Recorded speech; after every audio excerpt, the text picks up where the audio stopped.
Evacuations resumed on Saturday from Kramatorsk, in eastern Ukraine, where a missile strike killed 52 people at a railway station, as British Prime Minister Boris Johnson became the latest Western leader to visit Kyiv. Hailing the country's response to the Russian invasion, Johnson offered Ukraine armoured vehicles and anti-ship missiles to help ensure, he said, that the country will never be invaded again. Because of the invincible heroism and courage of President Volodymyr Zelensky and the Ukrainian people, Russia's monstrous aims are being thwarted, he said. A video released by Zelensky's office showed him and Johnson walking through largely empty city streets to Kyiv's historic Maidan Square, as snipers kept watch. The two men greeted passers-by, and one visibly emotional man called out to Johnson, "We need you." Johnson, who a day earlier pledged to send Ukraine weaponry including Starstreak anti-aircraft missiles and 800 anti-tank missiles, added that the discovery of scores of civilian bodies in Ukrainian towns had permanently polluted Russian President Vladimir Putin's reputation. 6 weeks into Russia's invasion, Moscow has shifted its focus to eastern and southern Ukraine after stiff resistance thwarted plans to swiftly capture Kyiv. With thousands killed in fighting and more than 11 million fleeing their homes or the country, the Ukrainian president called on the West to follow Britain's example on military aid. "We need even more sanctions against Russia," Zelensky said in a video address Saturday evening. "We need more weapons for our state." Plea to evacuate. EU leaders were meeting with Zelensky in Kyiv on Friday as news emerged of the devastating attack on Kramatorsk station. The 52 victims included 5 children. US President Joe Biden accused Russia of being behind a horrific atrocity in Kramatorsk, and France condemned the strike as a crime against humanity.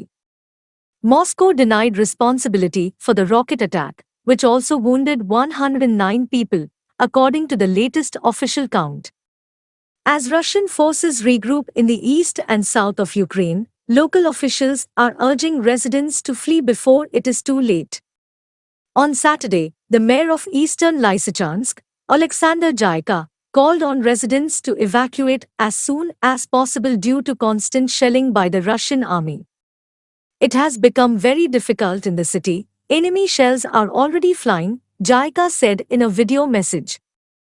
While the city had stocks of humanitarian aid, he added, "That doesn't mean it will save your life if an enemy shell arrives." And more Russian shells did arrive on Saturday, killing 5 people in the eastern cities of Vuhledar and Novo-Mikhailovka, local governor Pavlo Kirilenko said on Telegram. Meanwhile, in Kramatorsk, minibuses assembled at a church to collect shaken evacuees. Almost 80 people, most of them elderly, sheltered in a building near the targeted station. There were around 300 to 400 people who rushed here after the strike, Yevgeny, a member of the Protestant church, told AFP. They were traumatized. Half of them ran to shelter in the cellar, others wanted to leave as soon as possible. Some were evacuated by bus on Friday.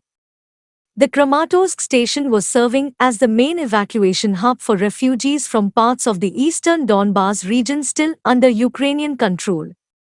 AFP reporters at the station saw the remains of a missile tagged in white paint with the words "For our children" in Russian, an expression used by pro-Russian separatists to invoke their own losses since fighting in Donbas began in 2014.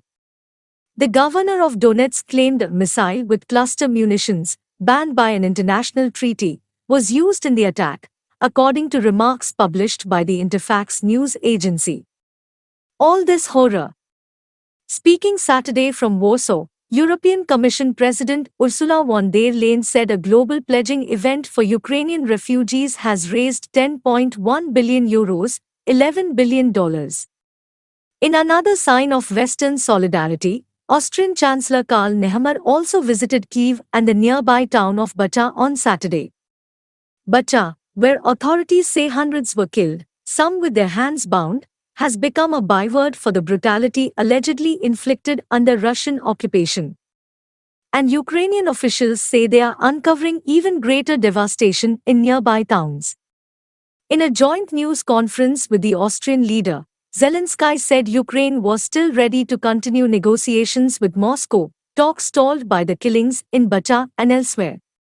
Ukraine said Saturday it had completed a third prisoner exchange with Russia, bringing 12 soldiers and 14 civilians home.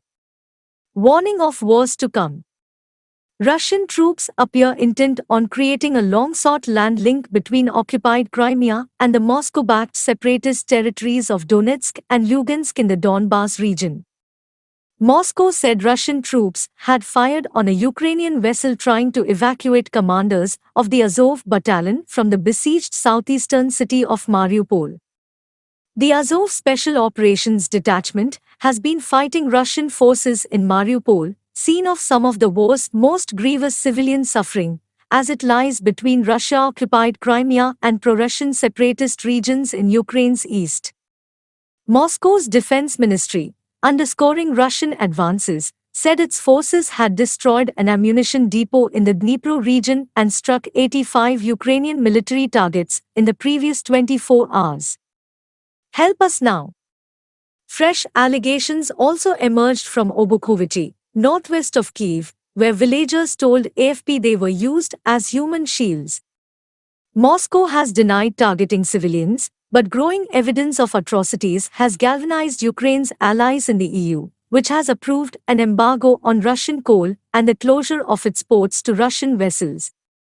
The bloc has frozen €30 billion, $33 billion, in assets from blacklisted Russian and Belarusian individuals and companies, it said Friday. It also blacklisted Putin's two adult daughters, not long after the US and Britain did the same, as part of its latest sanctions package, according to an official list.